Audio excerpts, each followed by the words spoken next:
खैर तो है? तुम इस वक्त किचन में क्या कर रही हो? वो मैं पॉपकॉर्न बनाने आई थी। क्या बात है तुम्हारी, ऐश पे ऐश हो रही माशाअल्लाह। घर के दूसरे अफराद में भी इतना इत्मीनान नहीं जितना तुम में। खैर जो भी हो, वैसे भी अब तुम इस घर में ज्यादा देर नहीं रुकने वाली।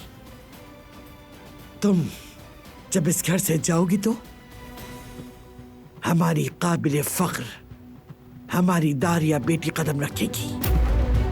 मायूं भी होगा, मेहंदी भी होगी, ढोल बजेगा, बारात आएगी, सब कुछ होगा इंशाअल्लाह।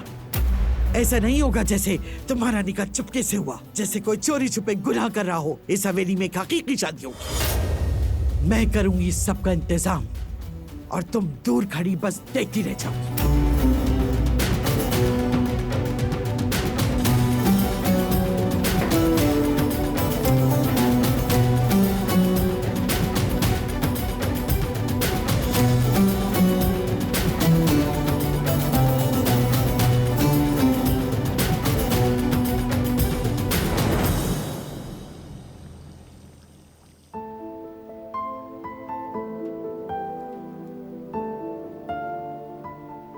ऐसा नहीं होगा